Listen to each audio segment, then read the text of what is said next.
Section 2 of The Practice of the Presence of God by Brother Lawrence. The Letters. Fourth Letter. Writes of himself as a third person and encourages his correspondent to press on to fuller practicing of the presence of God.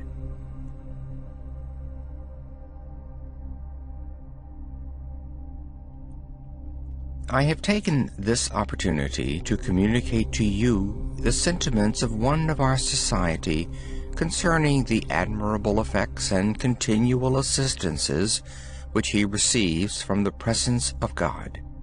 Let you and me both profit by them.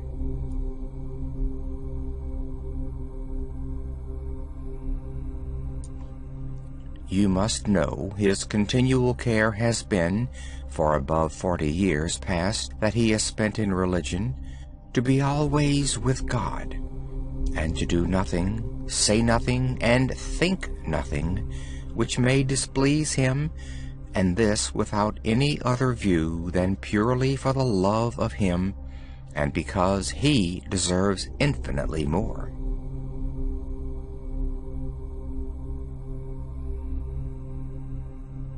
He is now so accustomed to that divine presence that he receives from it continual succors upon all occasions. For about 30 years his soul has been filled with joys so continual and sometimes so great that he is forced to use means to moderate them and to hinder their appearing outwardly.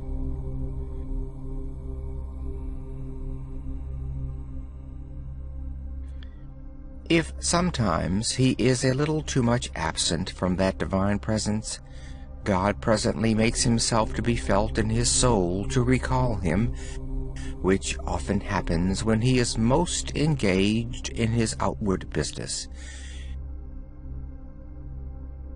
He answers with exact fidelity to these inward drawings, either by an elevation of his heart towards God, or by a meek and fond regard to him, or by such words as love forms upon these occasions, as for instance, "My God, here I am all devoted to Thee. Lord, make me according to Thy heart." And then it seems to him, as in effect he feels it, that this God of love, satisfied with such few words, reposes again and rests in the depth and center of his soul. The experience of these things gives him such an assurance that God is always in the depth or bottom of his soul, and renders him incapable of doubting it upon any account whatever.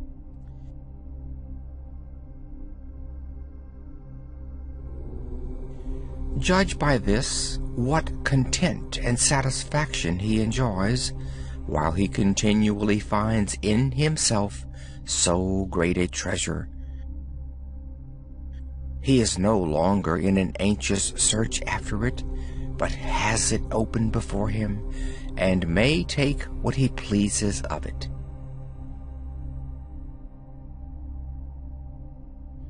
He complains much of our blindness, and cries often that we are to be pitied who content ourselves with so little.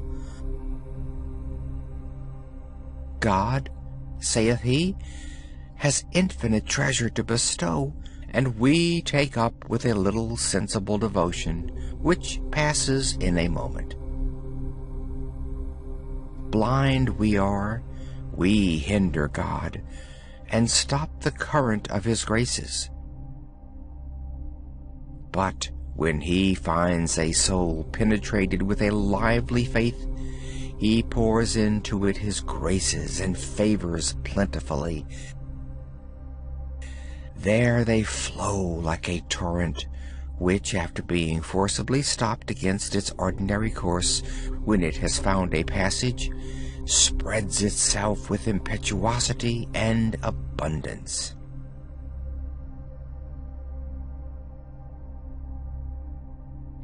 Yet we often stop this torrent by the little value we set upon it. But let us stop it no more. Let us enter into ourselves and break down the bank which hinders it. Let us make way for grace. Let us redeem the lost time, for perhaps we have but little left. Death follows us close. Let us be well prepared for it, for we die but once, and a miscarriage there is irretrievable.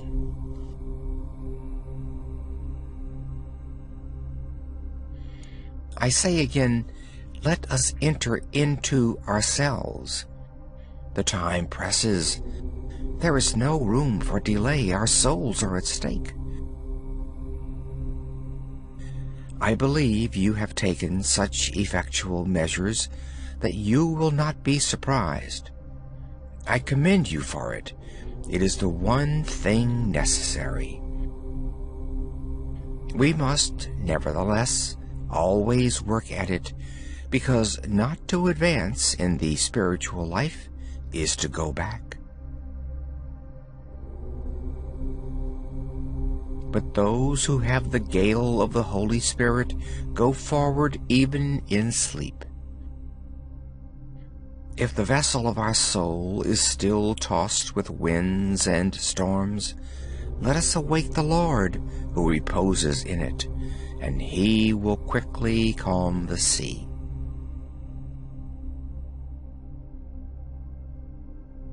I have taken the liberty to impart to you these good sentiments, that you may compare them with your own. They will serve again to kindle and inflame them, if by misfortune, which God forbid, for it would be indeed a great misfortune, they should be, though ever so little, cooled.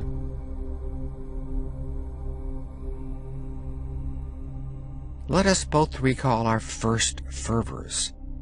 Let us profit by the example and the sentiments of this brother, who is little known of the world, but known of God, and extremely caressed by him.